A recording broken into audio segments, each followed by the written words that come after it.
ನಮಸ್ಕಾರ ಸ್ನೇಹಿತರೆ.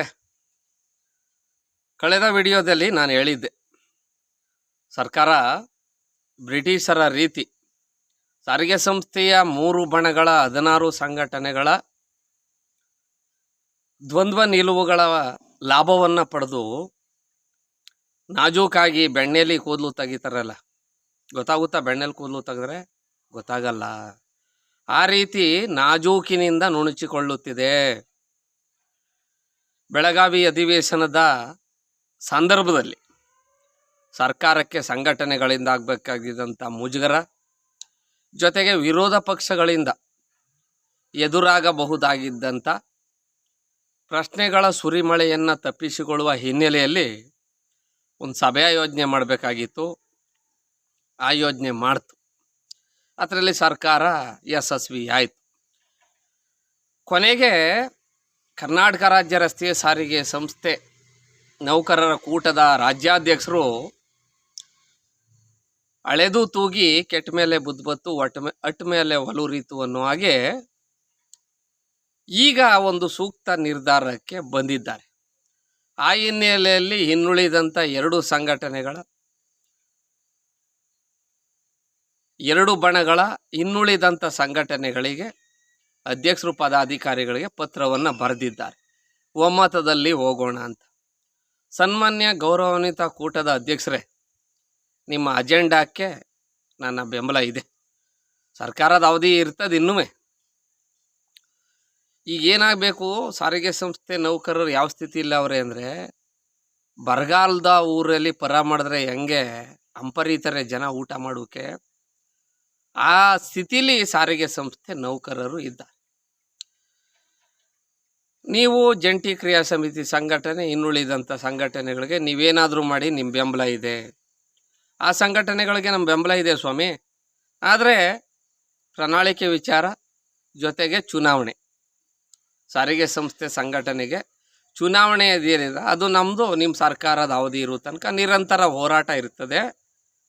ನಿಮ್ಮ ಸರ್ಕಾರದ ಅವಧಿಯೊಳಗೆ ಬಹುಶಃ ಕೊನೆಯ 2028ರ ಅಲ್ಲಿ ತನಕ ಈ ಸರ್ಕಾರ ಇರ್ತದೋ ಇರೋದಿಲ್ವೋ ನಾನು ಹೇಳೋದಿಲ್ಲ, ಅದು ಹೇಳಲೂಬಾರ್ದು. ನಾನು ಕೊನೆಯ ಸಚಿವ ಸಂಪುಟದ ಸಭೆ ಇರ್ತದಲ್ಲ, ಅಲ್ಲಿ ತನಕ 2028ರ ಜೂನ್ ತಿಂಗಳಿಂದ ಏಪ್ರಿಲ್ ತಿಂಗಳಿಂದ ಜಾರಿಗೆ ಬರುವಂತೆ ಸಾರಿಗೆ ಸಂಸ್ಥೆ ನೌಕರರಿಗೆ ಸರ್ಕಾರಿ ನೌಕರರಿಗೆ ಸರಿಸಮನಾದಂಥ 7ನೇ ವೇತನದ ಶಿಫಾರಸುಗಳನ್ನು ಅಳವಡಿಸಿಕೊಳ್ಳಲು ಸಚಿವ ಸಂಪುಟದಲ್ಲಿ ತೀರ್ಮಾನಿಸಲಾಗಿದೆ ಅನ್ನೋ ತನಕ ನಮ್ಮ ಹೋರಾಟ ನಿರಂತರವಾಗಿರ್ತದೆ ಅಂದ್ಬಿಟ್ಟು ಸುಮ್ಮನಾಗ್ಬಿಡಿ. ಸಾರಿಗೆ ಸಂಸ್ಥೆ ನೌಕರರ ದೃಷ್ಟಿಲಿ ನೀವೇನು ಹಿಂದೆ ಈಗ ಆಲ್ರೆಡಿ ನಮ್ಮ ಕುದುರೆ ಜಗದೀಶ್ ಹೇಳ್ತಾರೆ, ದುರಂತ ನಾಯಕ. ಆ ದುರಂತ ನಾಯಕನ ಪಟ್ಟ ಹೋಗಿ ಖಳನಾಯಕನ ಪಟ್ಟ ಹೋಗಿ ಮತ್ತೆ ನಾಯಕನ ಪಟ್ಟ ನಿಮಗೆ ಸಿಗ್ತದೆ, ಅದರಲ್ಲಿ 2 ಮಾತಿಲ್ಲ.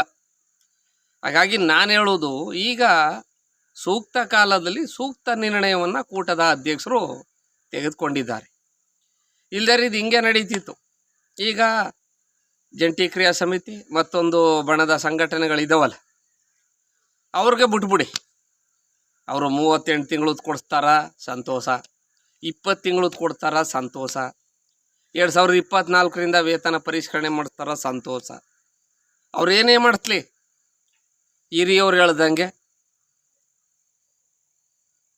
ಅನುಭವದವ್ರು ಹೇಳ್ದಂಗೆ ನಮ್ಮದೇನಿಲ್ಲ ಅಂದ್ಬಿಟ್ಟು ಕೈ ತೊಳ್ಕೊಬೇಡಿ. ಆ ರೀತಿ ಮನವಿ ಪತ್ರವನ್ನು ಸರ್ಕಾರಕ್ಕೆ ಕೊಡಿ. ಅದಕ್ಕೆ ಮೊದಲೇನು ಮಾಡಬೇಕು, ಸಂಘಟನೆಗಳು ಒಂದು ಜಂಟಿ ಪತ್ರಿಕಾಗೋಷ್ಠಿಯನ್ನು ಕರಿಬೇಕು. 3 ಬಣಗಳ 16 ಸಂಘಟನೆಗಳು. ನಾನು ಹೇಳ್ದಂಗೆ ಹಿಂದೆ ಹೇಳ್ತಾ ಇದೆ, ಯಾಕೆಂದರೆ ಸತ್ಯ ಒಂದೇ ಆಗಿರೋದ್ರಿಂದ ಅಗ್ದದ್ನೇ ಆಡೋದನ್ನೇ ಆಡೋ ಕಿಸ್ಪಾಯ್ದಾಸ ಅಂತ ಹೇಳ್ತಾರೆ. ಸತ್ಯ ಒಂದೇ ಇರೋದ್ರಿಂದ ಅದನ್ನೇ ಹೇಳ್ಬೇಕು. ನಾವು ಬೇರೆ ಬೇರೆ ಬರಲ್ಲ, ಜೊತೆಯಾಗೆ ಬರ್ತೀವಿ ಸಭೆಗೆ, ಜೊತೆಯಾಗೆ ಹೋಗಿ. ಏನಲ್ಲೇನು ಜಾಗ ಇಟ್ಕೋದಿಲ್ವಾ? ಬೇಡಿ, ಬಹಿರಂಗವಾಗಿ ಚರ್ಚೆ ನಡೀಲಿ ಬಿಡ್ರಿ. ಒಂದು ಸ್ಟೇಜ್ ಹಾಕ್ಬಿಡಿ, ಒಂದಷ್ಟು ಚೇರ್ ಹಾಕ್ಬಿಡಿ, ನಾವು ಒಂದಷ್ಟು ಜನ ಸಾಮಾನ್ಯ ನೌಕರರು ಬಂದು ಕೂತ್ಕೋತೀವಿ.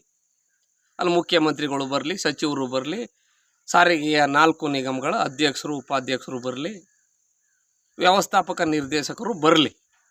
ನೇರವಾಗಿ ಚರ್ಚೆ ನಡೆಯಲ್ಲ. ರಾಜಧಾನಿ ಫಿಲಮ್ ಮೇಲೆ ಅವರು ಹೇಳ್ತಾರೆ, ಇಲ್ಲಿ ಬೇಡಿಕೆ ಹೇಳ್ತಾ ಇರ್ತಾರೆ ದೃಶ್ಯ ಮಾಧ್ಯಮದಲ್ಲಿ, ಅಲ್ಲಿ ಸಚಿವ ಸಂಪುಟದಲ್ಲಿ ತೀರ್ಮಾನ ಆಗ್ತಾ ಇರ್ತದೆ. ಹಂಗೆ ಇಲ್ಲೇ ನಡೀಲಿ ಬಿಡ್ರಿ. ನಾನು ಹೇಳುವಂಗೆ ಜನಪ್ರತಿನಿಧಿಗಳು ನಮ್ಮಿಂದೇ ಹೊರತು ಜನಪ್ರತಿನಿಧಿಗಳಿಂದ ನಾವಲ್ಲ.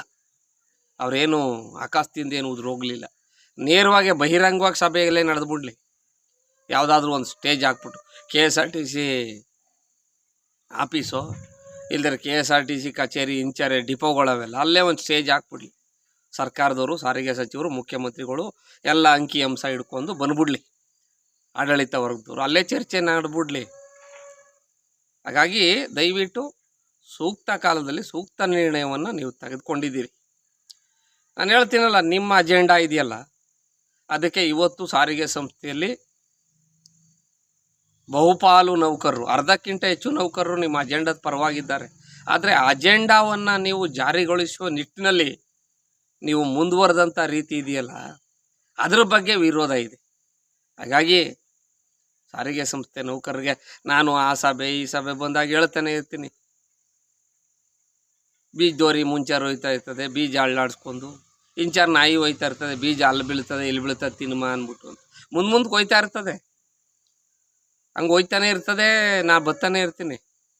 ನಮ್ಮ ಸಂಸ್ಥೆ ನೌಕರರು ಹೇಳ್ಕೊತಾರೆ, ನಂದೆಲ್ಲಿ ಇಡ್ಲಿ ನಂದು ಗೋಪಾಲ ಅಂತ. ಇವನೊಬ್ಬ ಬತ್ತಾನೆ, ಅಲ್ಲೊಂದು ನಿರ್ಧಾರ ಆಗೋದಕ್ಕೆ ನಾನು ಒಂದು ವಿಡಿಯೋ ಮಾಡಿಕೊಂಡು ಅಂತ. ಅವ್ರು ಏನಾರ ಅನ್ಲಿ, ನಿಂದ ಕರೀರಬೇಕಯ್ಯ. ಹಂದಿ ಇದ್ದರೆ ಹೇಗೆ ಕೇರಿ ಸುದ್ದಿಯೋ ಹಾಗೆ ಅಂದಂದು ಮಾಡಿದ ಕಸ್ಮಲವನ್ನು ತಿಂದು ಹೋಗುವವರು ನಿಂದಕರು. ಈಗ ಅವಕ್ಕೆಲ್ಲ ಮನೆಯಲ್ಲೇ ಟಾಯ್ಲೆಟ್ ಮೊದಲೇನು ಮಾಡೋರು, ಸಂಜೆ ಆದಮೇಲೆ ರಸ್ತೆ ಬದಿಲಿ ಹೋಗಿ ಕೂತ್ಕೋರು. ಬೆಳಗ್ಗೆ ಹಂದಿ ಹೊಡ್ಕೊಂಡು ಬರೋರು.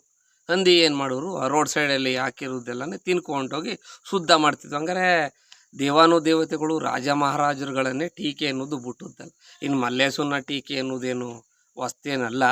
ಹಾಗಾಗಿ ನಾನು ಹೇಳೋದು ಇಷ್ಟೇ, ಚುನಾವಣಾ ಪೂರ್ವದಲ್ಲಿ ಒಂದಕ್ಕೊಂದು ವೈರುಧ್ಯವಾಗಿ ಗುದ್ದಾಡದಂಥ ವಿರೋಧ ಪಕ್ಷಗಳು ಅತಂತ್ರ ಬತ್ತಿದಂಗೆ ಒಂದಾಗ್ಬಿಡ್ತವೆ. ಒಂದು ಉದಾಹರಣೆ ಹೇಳ್ತೀನಿ ರೀ. ಆ ಉದಾಹರಣೆ ಹೇಳಿ ನನ್ನ ಮಾತಿಗೆ ಪೂರ್ಣ ವಿರಾಮ ಆಗ್ತಾಯಿದ್ದೀನಿ. 2019 ಚುನಾವಣೆ, 2018ರಲ್ಲಿ ವಿಧಾನಸಭಾ ಚುನಾವಣೆ ನಡೀತಲ್ಲ, DK ಶಿವಕುಮಾರ್ ಕುಮಾರಣ್ಣ ಹಿಂಗೆ ಗುದ್ದಾಡಿದ್ರು. ಅತಂತ್ರ ಬತ್ತಿದಂಗೆ ಮೈತ್ರಿ ಮಾಡ್ಕೊಂಡು ಒಬ್ರಿಗೊಬ್ರು ಕೈಗೆ ಹಿಡ್ಕೊಬಿಟ್ರು. ಹಂಗೆ ಅಂಥ ಘಟಾನುಘಟಿ ನಾಯಕರು ಬೇಕಾದಂಗೆ ವೈಯಕ್ತಿಕ ಟೀಕೆ, ರಾಜಕೀಯ ಟೀಕೆ ಮಾಡಿದವ್ರೆ ಒಂದಾಗ್ಬಿಡುವಾಗ 1 ಲಕ್ಷ ಚಿಲ್ಲರೆ ನೌಕರರ ಬೆಂಬಲಿಗರು, ಅವರ ಪ್ರತಿನಿಧಿಗಳಾಗಿ ನೀವು ಒಂದಾಗುವುದೇನು ದೊಡ್ಡ ವಿಚಾರ ಅಲ್ಲ. ನಿಮ್ಮ ಸೈದ್ಧಾಂತಿಕ ಭಿನ್ನಾಭಿಪ್ರಾಯಗಳಿರ್ಬೋದು, ದಯವಿಟ್ಟು ಒಂದಾಗಿ ಏನಾದರೂ ಒಂದು ಕೊಡಿಸಿ ನೋಡೋಣ ಮುಂದೆ ಯಾವ ರೀತಿ ಮುಂದುವರಿತೀರಿ ಅಂತ.